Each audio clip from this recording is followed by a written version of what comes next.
वंश गुरुदेव, आपके चरणों में दंडवत प्रणाम। गुरुजी, महान ऋषियों मुनियों संतों के विचारों से ऐसा प्रतीत होता है कि प्राणी के कर्मों का फल इसी जन्म में या मृत्यु के पश्चात नरक या स्वर्ग में जाकर भोगना पड़ता है। महाराज जी, वो कौन सा कर्म है जिससे एक नवजात शिशु को माँ यानी जननी के पेट से ही बीमारियों का सामना करना पड़ता है? जैसे पूर्व में हमारे ऐसे बहुत से पाप हुए हैं और हमको उनका दंड मिलना है उसी अवस्था में। जैसे इसी जन्म में आपने स्वस्थ गर्भ की हत्या करा दी।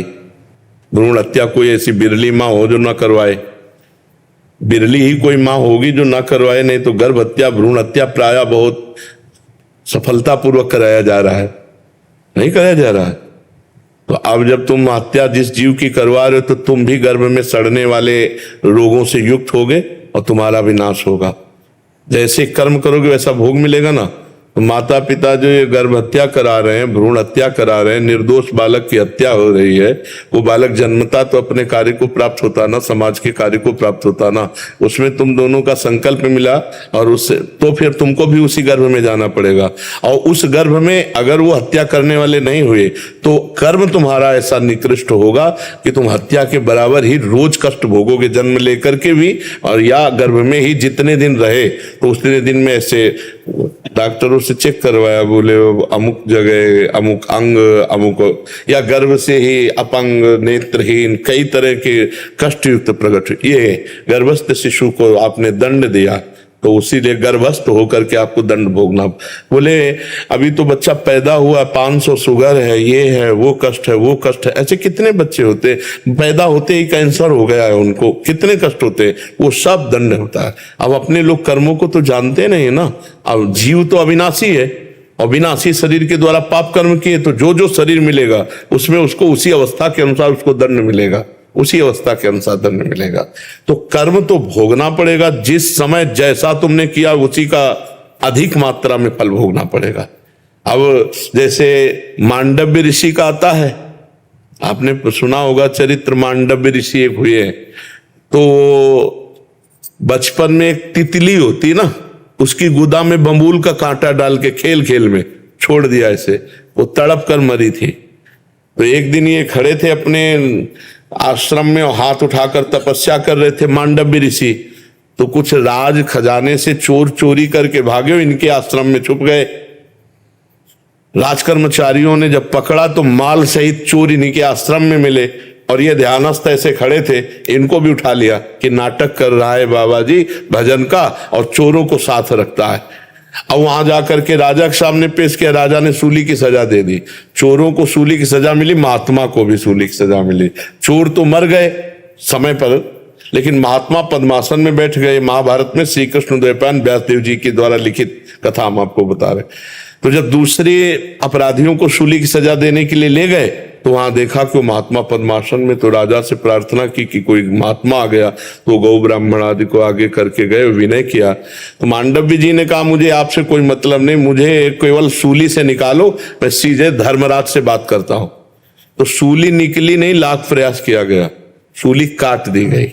मांडव्य ऋषि इसीलिए उनका नाम हुआ। तो सूली क्यों नहीं निकली? क्योंकि बंबूल का कांटा निकाला नहीं था, वैसे छोड़ दिया था। अब ये सीधे धर्मराज जी के पास गए, अंतर ध्यान होकर धर्मराज जी से कहा कि मैंने जीवन में कोई पाप नहीं किया, मैं तपस्वी हूं, मेरे को ऐसा दंड क्यों मिला? तो उनका महाराज आप नाराज मत हुए, 8 वर्ष की इसी जन्म का ये अपराध देखिए। 8 वर्ष की अवस्था में आपने तितली की गुदा में बंबूल का कांटा डाल के छोड़ दिया था, धर्मराज जी ने उनको। तो उनका पहली बात तो 8 वर्ष के बालक को बोध नहीं होता। मैं आज से नियम स्थापित करता हूं कि 14 वर्ष की अवस्था तक के बालक का कोई भी भागवतिक अपराध नहीं माना जाएगा। अगर 14 वर्ष की अवस्था के पहले कोई पाप किए हैं तो उसको अदंडनीय माना जाएगा, दंडनीय अपराध नहीं माना जाएगा। आज भी वो शास्त्रीय पद्धति लागू है और तुमने सही निर्णय नहीं किया, इसलिए मैं तुम्हें साफ देता हूं कि 100 वर्ष तक मृत्यु लोक में जाओ। तो वही विदुर जी के रूप में धर्मराज जी आए। तो आज भी मांडव्य ऋषि की गुदा में घुसी हुई है सूली, मांडव्य ऋषि उन्हें कहते हैं। तो भाई भीष्म पितामह जी 6 महीना बाणों की सैया पेरे, बाल ब्रह्मचारी मान तपस्वी भजला लल्दी। तो बड़े बड़ों को अपने कर्म का फल भोगना पड़ता है और जिस अवस्था में जो कर्म किए जाते हैं उन अवस्था का फिर दंड हमें मिलता है। और भगवान बड़े कृपालु हैं, ये जन्म दंड भोगने के लिए केवल नहीं है, हाँ, भगवान का नाम जप करके हम संसार से मुक्त हो जाएं, हम भगवान के चरणों के प्रेमी भक्त बन जाएं, इसलिए है। तो हम कर्म परंपरा को नष्ट करने के लिए आए, भोगने के लिए केवल नहीं आए। इसलिए खूब नाम जप करो, राम कृष्ण हरि, जो प्रिय लगे भगवान का नाम, और हम भगवान को प्राप्त हो जाएं। भगवान के नाम में इतनी सामर्थ्य है जो हमारे सारे कर्मों को भस्म कर दे। नाम संकीर्तनम यस्य सर्व पाप प्रणाशनम, भगवान का नाम कीर्तन ही समस्त पापों का नाश कर देगा। तो इसलिए खूब नाम जप करो, और ये कर्म परंपरा का ही नाश करके हम भगवान से मिले। बहुत जन्म हो गए भगवान से बिछड़े हुए, अब ये जन्म हम अपने प्रभु से मिले। क्यों? नारायण दास जी, राधा दासी जी, राधे राधे। गुरुदेव आपके चरणों में कोटि कोटि प्रणाम। महाराज जी ये कह रहे हैं कि ये कहीं से दीक्षित हैं। दीक्षा के समय हमें संप्रदाय और भाव के बारे में जानकारी नहीं थी।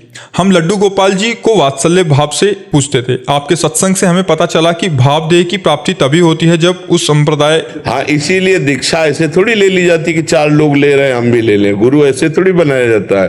पहले ये पता लगाया जाता है कि जिनको हम गुरु बना रहे हैं उनकी उपासना क्या है, उनका भाव क्या है, और वो किस कोटि के हैं, किस भाव के हैं। आजकल ऐसे ही लोग हैं, 4 दिन प्रवचन सुना, कंठी बंधवा, 5वें दिन कंठी उतार दी, उनकी बंधवा ली, फिर उनकी बंधवा। इससे बहुत हानि हो जाती है। ऐसे नहीं, गुरु बहुत समझ बूझ करके करो। एक बार गुरु कर लो तो गुरु परब्रह्म परमात्मा है, ऐसा भाव मान लो और उनके वचन मान लो तो आपका जीवन उद्धार हो जाएगा। अब ऐसे गुरु की अवहेलना बनेगी। मान लो आपको हम लड्डू गोपाल के उपासक हैं और गुरु जी ने दिया जुगल उपासना, और फिर गुरु के भाव से विपरीत भाव, तो ना ये सिद्ध होगा ना वो सिद्ध होगा, और अधकचरा जीवन होगा।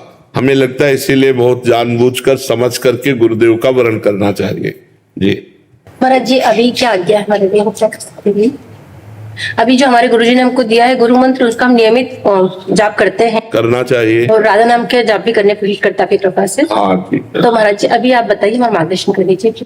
नहीं, हम ये कहते हैं कि जो गुरुदेव भगवान ने उपासना दी है उसी के अनुसार चलना चाहिए। सिद्धि जो है, परिपक्व अवस्था, देखो गुरुदेव में ऐसी निष्ठा होनी चाहिए कि जब सप्त ऋषियों ने आकर के कहा पार्वती जी से, नारद जी के उपदेश से भगवान शिव को पति बनाना चाहती हो, आप सुनो हम बढ़िया दूल्हा आपको दिलाएंगे, भगवान वैकुंठनाथ भगवान में।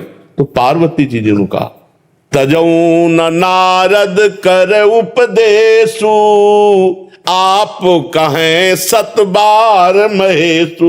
मैं अपने गुरुदेव नारद जी के वचनों का त्याग नहीं कर सकती, चाहे स्वयं इष्ट भगवान महादेव जी आकर 100 बार मुझसे कहें। कोटि जन्म लग रगर हमारी, बरऊं शंभु न तरहूं कुमारी। करोड़ जन्म लूंगी, हर बार तपस्या करूंगी और हर बार महादेव जी को पति रूप में। ये अनन्यता होनी चाहिए। अपने गुरु पर दृढ़ विश्वास, और गुरु जो उपदेश कर दिए उसी से हमारा उद्धार हो जाएगा। हमारे भाव माने हुए हैं कि हम गोपाल जी मान रहे, हम ये मान रहे, हम वो मान रहे। हमारे गुरुदेव जो भाव देंगे वो सिद्ध भाव होगा, उसी से हमारी भगवत प्राप्ति होगी। तो हमें अपने गुरुदेव पर दृढ़ विश्वास करके उनके वचनों के अनुसार